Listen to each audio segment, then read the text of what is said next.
Subscribe करंतु विपिन बिहारी सामल channel को press करंतु पाखरे थिबा बेल आइकन को जा फल रे प्रतिदिन अपलोड होउथिबा आध्यात्मिक कथावस्तु को आपण माने सुनि परिबे। ओम गुरुदेवाय नमः। ओम गुरुदेवाय नमः। ओम गुरुदेवाय नमः। सर्वप्रथमे परम प्रेममय परम कारुणिक जगतर नाथ जगन्नाथ कृष्ण केशवंकर अष्टादश चिन्ह युक्त निर्वाण धाम पद पंकजरे सर्वादौ मानसिक भाव में कोटि कोटि कोटि कोटि अनंत कोटि बार भूमिपात साष्टांग दंडवत तत्परे दिन दिन धरी कथावस्तु को श्रवण करुथिबा समस्त सदात्मा गण को मोर हृदयर गभीरतम प्रदेश निष्कपट चित्तरे गुरु ज्ञान रे सश्रद्ध सप्रेम गुरुस्वामी प्रणाम प्रीति भरा नमस्कार।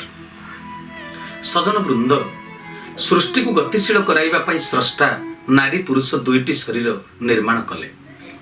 उभयंक भितरे आत्मा एक हेले मध्य शरीर गठन होछि भिन्न। शरीर गठन अनुसार पोशाक परिच्छद मध्य भिन्न भिन्न, बसन सांग को भूषण मध्य भिन्न, माने अलंकार पिंधिबारे मध्य भिन्नता रहिछि। झियोटिए तो अनेक प्रकार अलंकार पिंधे, सेति मध्यरु आज आलोचना करिबा चूड़ी संपर्क रे। हाथ रे से जो चूड़ीटी पिंधे, कन्याटीए जन्मलाभ करिवार केते वर्ष बयस ठारू चूड़ी पिंधिबा उचित से संपर्क रे जानिबा दरकार। विवाह कला परे तो झियोटी चूड़ी पिंधिबा को बाध्य हुए, कारण चूड़ी सिंदूर ही तार परिचय को बदलाई दिए। से कन्यारू बहु हो जाए। विवाहर परवर्ती समय कथा तो भिन्न। आज आलोच्य विषय है अविवाहित झियोटी चूड़ी पिंधिबा उचित ना हाथ को सेमिति खोला रखिबा उचित। जदि खोला न रखी पिंधिबा उचित तेबे केते वर्ष बयस पिंधिबा उचित।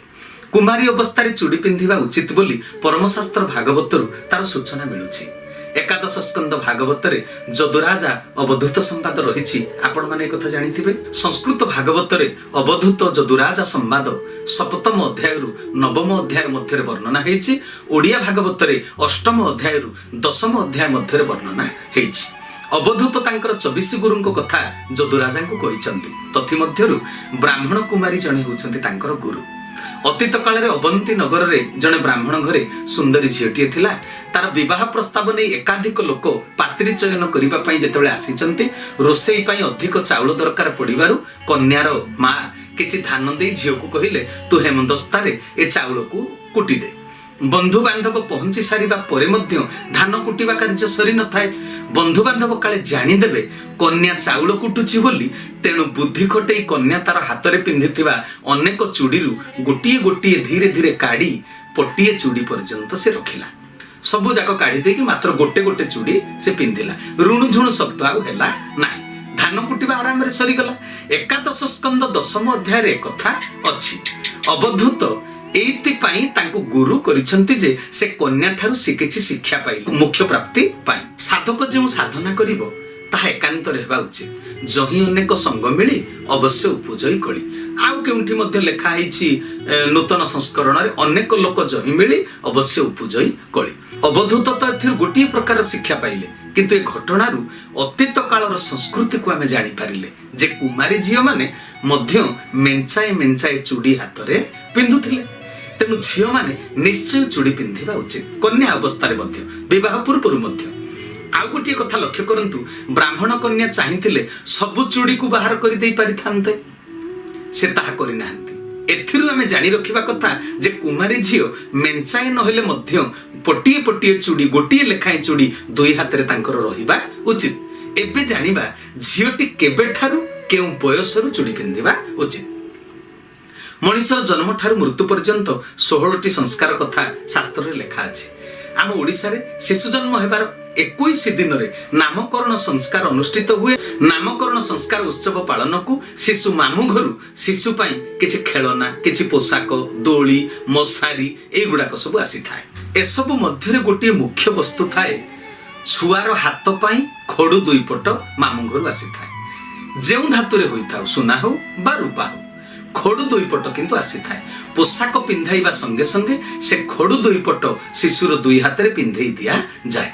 हाथ रे खडु पिंधिले पापुलीर मूल जगह कच्छरे एक प्रकार आक्यूप्रेशर भी हुए। आजिर प्रसंग रे से आक्यूप्रेशर कथा मु कहू नाही, କେବଳ ଆମ ପରମ୍ପରା ଭିତରେ ଲୁଚି ରହିଥିବା ଏକ ଚିରନ୍ତନ ସତ୍ୟର ଅବତାରଣା କରୁଛି। କନ୍ୟାଟିଏ ତାଠାରୁ ବୟସରେ ବଡ଼ ଏକ ପୁଅକୁ ବିବାହ କରେ। ତେଣୁ ଏ କଥା ସ୍ୱୀକାର କରିବାକୁ ବାଧ୍ୟ ଯେ କନ୍ୟାଟିଏ ଜନ୍ମ ହେବା ପୂର୍ବରୁ ତା ପାଇଁ ଯିଏ ବର ହବ ପୁଅଟିଏ ଆଗରୁ ଜନ୍ମ ହେଇସାରିଛି। କେଉଁଠି କେଉଁଠି ଅବଶ୍ୟ ଝିଅର ବୟସ ବେଶୀ ପୁଅର ବୟସ କମ୍ ଥାଇ ପରିସ୍ଥିତି ଚକ୍ରରେ ପଡ଼ି କେହି କେହି ବିବାହ କରୁଛନ୍ତି। ଏପରି ବିବାହ ଖୁବ୍ କମ୍ କ୍ୱଚିତ। ଶାସ୍ତ୍ରରେ ପୁଅ ଝିଅର ବୟସ ବିବାହ ପାଇଁ କାହାର କେତେ ହେବା ଦରକାର ତାହା ଉଲ୍ଲେଖ ଅଛି। ବିଜ୍ଞାନ ମତ ଅନୁସାରେ ପୁଅ ଠାରୁ ଝିଅର ବୟସ ମଧ୍ୟ 5-7 ବର୍ଷ କମ୍ ହେବା ଉଚିତ ବୋଲି କୁହାଯାଇଛି। ମାନେ ଝିଅ ଠାରୁ ପୁଅଟା 5-7 ବର୍ଷ ବଡ଼ ହେବା କଥା। ଯାହା ବି ହେଉ କନ୍ୟାଟିଏ ଜନ୍ମ ହେବା ପୂର୍ବରୁ ତାର ଯିଏ ସ୍ୱାମୀ ହେବ ସେ ଜନ୍ମ ହୋଇ ସାରିଥାଏ। ଯାହା ସହିତ ତାର ବିବାହ ହେବ ତାହା ଈଶ୍ୱରଙ୍କ ହିସାବ ଖାତାରେ ଆଗରୁ ନିର୍ଦ୍ଦିଷ୍ଟ ହୋଇଅଛି। ଆମେ ସିନା ଭବିଷ୍ୟତକୁ ଜାଣି ନାହାନ୍ତି, ଯାହାର ବିବାହ ହୋଇପାରେ ନାହିଁ ତା କଥା ଅଲଗା, କିନ୍ତୁ ଯାହାର ବିବାହ ହୁଏ ତା ପାଇଁ ବରଟିଏ ଆଗରୁ ଜନ୍ମ ହେଇସାରିଛି। ଆଉ ଗୋଟେ କଥା, ଯିଏ ବି ସନ୍ନ୍ୟାସୀ ହବ, କିଛି ସ୍ୱଳ୍ପ ସଂଖ୍ୟକ କନ୍ୟାଙ୍କ କଥା ଏଥିରେ ମୁଁ ସବୁ ଯାକ କହୁନାହିଁ, କିଛି ସନ୍ନ୍ୟାସିନୀ ହେଇଯାଆନ୍ତି। ସନ୍ନ୍ୟାସିନୀ ଯିଏ ବି ହେଇଥାଉ ସିଏ ତ ଯଦି ଜଗତ ଯାକର ସ୍ୱାମୀ ହଉଛନ୍ତି ଜଗନ୍ନାଥ, ଆମେ ଜୟ ଜଗନ୍ନାଥ ସ୍ୱାମୀ କହୁଛନ୍ତି, ତେବେ ଜଗତ ଯାକର ଯଦି ସେ ସ୍ୱାମୀ ଯିଏ ସନ୍ନ୍ୟାସିନୀ ତାର ସ୍ୱାମୀ ମଧ୍ୟ ହଉଛନ୍ତି ଈଶ୍ୱର। ଜୀବନରେ କେହି କେହି ବିବାହ କରନ୍ତି ନାହିଁ, ଆଉ କେହି କେହି ବିବାହ କରି ପାରନ୍ତି ନାହିଁ। ପାରନ୍ତି ନାହିଁ ମାନେ ଯେଉଁ କନ୍ୟାଟି ବିବାହ ପୂର୍ବରୁ ମୃତ୍ୟୁବରଣ କଲା, ଭବିଷ୍ୟତକୁ ତ କେହି ଦେଖିନଥାନ୍ତି ନା, କିନ୍ତୁ ସାମଗ୍ରିକ ଭାବରେ ଗୋଟାଏ ବିଚାରକୁ ଗ୍ରହଣ କରିବାକୁ ହେବ ଯେ ଜନ୍ମ ହେବା ମାତ୍ରେ କନ୍ୟାଟି ହେଉଛି ସଧବା, କାରଣ ତାର କେହି ଜଣେ ସ୍ୱାମୀ ଜନ୍ମ ହେଇସାରିଛନ୍ତି ବା ଈଶ୍ୱର ହଉଛନ୍ତି ତାଙ୍କର ସ୍ୱାମୀ। ସିନ୍ଦୁର ଶଙ୍ଖା ପିନ୍ଧି ବିବାହିତା ନାରୀ ତା ସ୍ୱାମୀର ମଙ୍ଗଳ କାମନା କରିଥାଏ। ତାର ସ୍ୱାମୀକୁ ସେ ଜାଣିଛି, ଚିହ୍ନିଛି। ଅବିବାହିତ ଝିଅଟିଏ ଜାଣିନାହିଁ ତା ସ୍ୱାମୀ କିଏ ହେବ ବୋଲି, ହେଲେ ସର୍ବଜ୍ଞାତା ଈଶ୍ୱରଙ୍କ ଖାତାରେ ତାହା ସ୍ଥିର ନିଶ୍ଚିତ ହେଇସାରିଛି। ତେଣୁ ଭାରତୀୟ ସଂସ୍କୃତିର କୁମାରୀ ଝିଅଟିଏ ତାର ଭାବି ସ୍ୱାମୀର ମଙ୍ଗଳ ଚିନ୍ତା କରି ହାତରେ ଚୁଡ଼ି ପିନ୍ଧିବା ଉଚିତ, ମଥାରେ ବିନ୍ଦି ଲଗେଇବା ମଧ୍ୟ ଉଚିତ। ଯିଏ ସନ୍ନ୍ୟାସିନୀ ହବ ବୋଲି ଈଶ୍ୱରଙ୍କ ହିସାବରେ ସ୍ଥିର ହେଇଛି ସେ ମଧ୍ୟ ଚୁଡ଼ି ପିନ୍ଧିବା ଦରକାର ବୋଲି ମୁଁ ଆପଣମାନଙ୍କୁ କହିଲି, କାରଣ ସମସ୍ତଙ୍କର ସ୍ୱାମୀ ହଉଛନ୍ତି ଭଗବାନ। ମୀରାବାଇ ମୁରଲୀ ମନୋହର ଶ୍ରୀକୃଷ୍ଣଙ୍କ ପାଇଁ ସିଙ୍ଗାର କରୁଥିଲେ, ନିଜକୁ ସଜଉଥିଲେ। ଭାଗବତ ତ କହିଲେ, କହଇ ଜଗନ୍ନାଥ ଦାସ ଯାହା ସେ କଲେ ପିତବାସ, କେ ତାହା କରିବଟିଆନ ସବୁରି ସ୍ୱାମୀ ଭଗବାନ। ସ୍ୱାମୀ ପାଇବା ପାଇଁ ହେଉ ବା ଭଗବାନଙ୍କୁ ପାଇବା ପାଇଁ ହେଉ ବିଧାନ କିନ୍ତୁ ପାଳିବା ଉଚିତ, ଅର୍ଥାତ୍ ଚୁଡ଼ି ପିନ୍ଧିବା ନିହାତି ଦରକାର। କୁମାରୀ ଝିଅମାନେ ଭଲ ଘର ଭଲ ବର ପାଇବା ପାଇଁ ଓଷାବ୍ରତ ବହୁତ ପାଳନ କରନ୍ତି। ଓଷାବ୍ରତ ପାଳନ ଅପେକ୍ଷା ବେଶୀ ଗୁରୁତ୍ୱପୂର୍ଣ୍ଣ କଥା ହେଉଛି ହାତରେ ଚୁଡ଼ି ପିନ୍ଧିବା, ମଥାରେ ବିନ୍ଦି ଲଗେଇବା। ସ୍ୱାମୀ କିଏ ହେବ ନ ଜାଣିଥିଲେ ମଧ୍ୟ ଅଜାଣତରେ ତାଙ୍କର ସର୍ବଶୁଭ ପାଇଁ, ଯିଏ ମୋର ସ୍ୱାମୀ ହବ ତାର ସର୍ବଶୁଭ ପାଇଁ, ମଙ୍ଗଳ ପାଇଁ ଏ କାର୍ଯ୍ୟ କରିବା ଉଚିତ। ସମସ୍ତେ ଚାହାନ୍ତି ତାର ସ୍ୱାମୀ ଗୁଣବାନ ହେଇଥାଉ, ରୂପବାନ ହେଇଥାଉ, ସ୍ୱାସ୍ଥ୍ୟବାନ ହୋଇଥାଉ, ଆଉ ଧନବାନ ହେଇଥାଉ। ଏ ସମସ୍ତ ଐଶ୍ୱର୍ଯ୍ୟର ଅଧିକାରୀ ହୋଇଥିବା ସ୍ୱାମୀଟିଏ ପାଇବାକୁ ହେଲେ ଆମ ସଂସ୍କୃତିକୁ, ଶାସ୍ତ୍ର ପୁରାଣକୁ ମାନି ନେବାକୁ ପଡ଼ିବ। ଆଜିକାଲି ପାଠ ପଢ଼ି ଉଚ୍ଚଶିକ୍ଷିତ ହେଲା ପରେ ପ୍ରାୟ ସଂସ୍କୃତି ପରମ୍ପରାକୁ ମାନୁ ନାହାନ୍ତି। ଜୀବନରେ ଅନେକ ସମସ୍ୟାର ସମ୍ମୁଖୀନ ସେମାନେ ହେଉଛନ୍ତି, କିନ୍ତୁ କେଉଁ କର୍ମ ପାଇଁ କେଉଁ ସମସ୍ୟା ଉପୁଜିଲା ତାହା ସେମାନେ ଜାଣିପାରନ୍ତି ନାହିଁ। ସେତିକି ଦୂରଦୃଷ୍ଟି ସମ୍ପନ୍ନ ସିଏ ନୁହନ୍ତି। ବିବାହ ବେଦୀରେ କେବଳ ବଧୂ ବେଶ ହୁଅନ୍ତି, ତା ପୂର୍ବରୁ ନୁହେଁ କି ତା ପରେ ନୁହେଁ। ଚୁଡ଼ି ସିନ୍ଦୁର ଅନେକଙ୍କ ପିନ୍ଧିବା ପାଇଁ ଅଡୁଆ ଲାଗେ, ଅସୁବିଧା ଲାଗେ, ଏ କଥା ମଧ୍ୟ ଆମକୁ ଦେଖିବାକୁ ମିଳିଛି। ବିବାହ ବେଳେ କେବଳ ଫଟୋ ଉଠେଇବା ପାଇଁ ଚୁଡ଼ି ସିନ୍ଦୁର ପିନ୍ଧନ୍ତି, ଶାଢ଼ୀକୁ ପିନ୍ଧନ୍ତି। ବିବାହ ଠାରୁ ସେଇ ବେଶଭୂଷା ତା ପାଇଁ ଚିରସ୍ଥାୟୀ ବନ୍ଦୋବସ୍ତ, ଏ କଥା ସେ ମନରେ ରଖନ୍ତି ନାହିଁ। ବିବାହିତ ଓ ଅବିବାହିତର ପ୍ରଭେଦ ଜଣା ପଡ଼ିବା ଉଚିତ, ନଚେତ ବିଶୃଙ୍ଖଳା ହବନି, ହେଉଛି ମଧ୍ୟ। ଆମେ ଫଟୋ ଚିତ୍ରରୁ ସୀତା ସାବିତ୍ରୀ, ଲକ୍ଷ୍ମୀ ସରସ୍ୱତୀ, ପାର୍ବତୀ ଆଦିଙ୍କୁ ଦେଖୁଛନ୍ତି କି ନାହିଁ? ତାଙ୍କୁ ପୂଜା କରୁଛନ୍ତି, ହେଲେ ତାଙ୍କ ଆଦର୍ଶକୁ ରକ୍ଷା କରିପାରୁନାହାନ୍ତି। ମତେ ଜଣେ ଭଉଣୀ କହିଲେ, 5 ମିଟର କପଡ଼ାକୁ ଗୁଡ଼େଇ ତୁଡ଼େଇ ହୋଇ ମୁଁ କିଛି କାମ କରିପାରିବି ନାହିଁ। ମୁଁ ତାକୁ ପଚାରିଲି, ଆପଣଙ୍କ ମା, ମାଉସୀ, ଖୁଡ଼ି, ମାଇଁ ଏମାନେ ଶାଢ଼ୀ ପିନ୍ଧୁଥିଲେ କି ନାହିଁ, ଏବେ ପିନ୍ଧୁଛନ୍ତି କି ନାହିଁ? ଭଉଣୀ କହିଲେ, ସେଗୁଡ଼ାକ ଅଶିକ୍ଷିତ, ମଫୁ। ସେ ମତେ ସେଦିନ ସ୍ପଷ୍ଟ କରାଇ ଦେଲେ ଯେ ଶାଢ଼ୀ ଅଶିକ୍ଷିତ ମାନେ ପିନ୍ଧିବେ, ଆଉ ଶିକ୍ଷିତ ମାନେ ଡ୍ରେସ୍ ପିନ୍ଧିବେ। ମୁଁ ଚୁପ୍ ରହିଲି, ମୋର କିଛି କହିବାର ନଥିଲା। ମଣିଷ ଏତେ ସ୍ୱେଚ୍ଛାଚାରୀ ହେଇଯାଇଛି ଯେ ଯାହା ମଙ୍ଗଳକର ତାହା କରୁନାହିଁ, ଯାହା ତା ମନକୁ ଭଲ ଲାଗୁଛି ତାହା ସେ କରୁଛି। ମନ ଯାହା କହୁଛି ତାହା ନ କରି ବିବେକ ଯାହା କହୁଛି ତାହା କରିବା ଉଚିତ। ଆମେ ପୁରୁଣା କାଳିଆ ମନୋବୃତ୍ତିକୁ ଦୃଢ଼ କରି ରଖିବା ନାହିଁ, ବର୍ତ୍ତମାନ ସଭ୍ୟତା ସହ ଖାପ ଖୁଆଇ ଚଳିବା ନିଶ୍ଚୟ। ଯେଉଁ କାର୍ଯ୍ୟ ସମ୍ପାଦନ ବେଳେ ଯେଉଁ ବେଶ ପୋଷାକ ଦରକାର ସେତେବେଳେ ତାହା ହିଁ ପିନ୍ଧିବା ଦରକାର। ଜଣେ ମିଲିଟାରୀ ଫୋର୍ସ କେବେ ଧୋତି ପିନ୍ଧିକିରି ଯୁଦ୍ଧ କରିବା ପାଇଁ ଆମେ କାହାକୁ ପରାମର୍ଶ ଦେଇପାରିବା ନାହିଁ। ସଭ୍ୟତା ବହୁତ ଆଗକୁ ଆଗେଇ ଯାଇଛି, ସମସ୍ୟା ବଢି ଯାଇଛି, ଅନେକ ପ୍ରକାର ଚାକିରି ମଧ୍ୟ ନାରୀମାନେ କରୁଛନ୍ତି। ତେଣୁ ଯୋଉଠି ଯାହା ଦରକାର ସେଇଠି ସେଇ ଡ୍ରେସ୍ ପିନ୍ଧିବା ଦରକାର। ଶାଢ଼ୀ ପିନ୍ଧିବା ବାଧ୍ୟତାମୂଳକ ଏହା ମଧ୍ୟ କୁହାଯାଉ ନାହିଁ। ଦରକାର ନଥିବା ବେଳେ ଆମେ ଆମର ପ୍ରକୃତ ସ୍ଥିତିରେ ରହିବା। ତେବେ ସମାଲୋଚନାର ଶିକାର ହେବା ନାହିଁ, କାହା ଅଶାନ୍ତିର କାରଣ ହେବା ନାହିଁ। ଗୁରୁଜନଙ୍କୁ ଆଶୀର୍ବାଦ ପାଇବା, ଈଶ୍ୱରଙ୍କର ମଧ୍ୟ ଆଶୀର୍ବାଦ ପାଇବା, ଈଶ୍ୱର ଆମ ଉପରେ ଖୁସି ହେବେ। ଝିଅ ଝିଅ ହୋଇ ରହୁ, ପୁଅ ପୁଅ ହୋଇ ରହୁ। ଦକ୍ଷତା ସାମର୍ଥ୍ୟ କ୍ଷେତ୍ରରେ ଉଭୟ ସମାନ ହୁଅନ୍ତୁ, ମାତ୍ର ଈଶ୍ୱର ପ୍ରଣୀତ ବିଧାନରେ ପ୍ରଭେଦ ରହୁ। ପୁଅ ଭଳି ଝିଅର ହାତ ଖୋଲା, ପୁଙ୍ଗୁଳା ନ ରହୁ। ଚୁଡ଼ି ନ ପିନ୍ଧିବାର ଅର୍ଥ ବିଧବା ହେବା ପୂର୍ବରୁ ନିଜକୁ ବିଧବା ସଜେଇ ଦେବା। ଚୁଡ଼ି ପିନ୍ଧିବାର ଅର୍ଥ ହେଲା ସବୁଦିନ ପାଇଁ ସଧବା ରହିବା ଆଉ ଈଶ୍ୱରଙ୍କୁ ପ୍ରାର୍ଥନା କରିବା, ମୋତେ ଆପଣ ସବୁଦିନ ପାଇଁ ସଧବା ରଖନ୍ତୁ। କାରଣ ଆମେ ଯେତେବେଳେ ଗୋଟେ ବିବାହିତା ନାରୀ ଗୋଟେ ଗୁରୁଜନକୁ ପ୍ରଣାମ କରେ, ସେ ଆଶୀର୍ବାଦ ଦେଇ କହନ୍ତି, ହାତ କାଚ ବଜ୍ର ହଉ, ପାଚିଲା କେଶରେ ସିନ୍ଦୁର ନାଇଥା। ୟାର ମାନେ କଣ?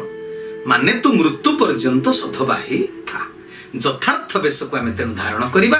ସବୁ ମା ବାପା ମାନେ ଝିଅକୁ ପାଠ ପଢେଇବା ଉଚିତ, ଉଚ୍ଚ ଶିକ୍ଷିତ କରିବା ଉଚିତ, ଆଉ ସଂସ୍କାର ମଧ୍ୟ ଶିଖେଇବା ଉଚିତ। ଝିଅକୁ ନିହାତି ଭାବରେ ଅଧିକ ଶିକ୍ଷିତ କରିବା ଦରକାର, କାରଣ ସେ ଦୁହିତା ଦୁଇ କୂଳକୁ ହିତା। ଗୋଟେ ଘରୁ ଯାଇ ଆଉ ଗୋଟେ ଘରେ ସେ ତାର ବ୍ୟବହାର ଦେଖେଇ ବାପା ମାଙ୍କର ଯଶ ଖ୍ୟାତି କୀର୍ତ୍ତିକୁ ସେଠି ସେ ଯୋଜଲ୍ୟମାନ କରିବ। ତେଣୁ ଝିଅକୁ ଯେତେ ପାରି ଉଚ୍ଚ ଶିକ୍ଷିତ କରାନ୍ତୁ, ତା ବାଦ ଆମ ସଂସ୍କୃତିର ଶିକ୍ଷା ମଧ୍ୟ ତାକୁ ଦିଅନ୍ତୁ। 21 ଦିନ ଠାରୁ ତା ହାତରେ ଆପଣ ଖଡୁ ପିନ୍ଧେଇ ଦିଅନ୍ତୁ। ଆଉ ବୟସର ଅଭିବୃଦ୍ଧି ସଙ୍ଗେ ସଙ୍ଗେ ସିଏ ବେଶୀ ନହେଲେ ନାହିଁ ଗୋଟେ ଗୋଟେ ଚୁଡ଼ି ନିହାତି ଭାବରେ ପିନ୍ଧିବା ଦରକାର। କାରଣ ଈଶ୍ୱର ହଉଛନ୍ତି ଏ ପ୍ରତ୍ୟେକ ନାରୀ ଜଗତର ହଉଛନ୍ତି ସ୍ୱାମୀ। କେବଳ ନାରୀର ନୁହେଁ, ପୁରୁଷର ମଧ୍ୟ। ଆମେ କହୁଛନ୍ତି ଜୟ ଜଗନ୍ନାଥ ସ୍ୱାମୀ। ପୁରୀ ମନ୍ଦିରକୁ ଗଲେ ଆମେ ହାତ ଟେକି କହନ୍ତି, ମୁଁ କହେ ଜୟ ଜଗନ୍ନାଥ ସ୍ୱାମୀ, ସ୍ତ୍ରୀ କହେ ଜୟ ଜଗନ୍ନାଥ ସ୍ୱାମୀ, ପୁଅ କହେ ଜୟ ଜଗନ୍ନାଥ ସ୍ୱାମୀ, ନାତି ନାତୁଣୀ ସମସ୍ତେ କହନ୍ତି ଜୟ ଜଗନ୍ନାଥ ସ୍ୱାମୀ।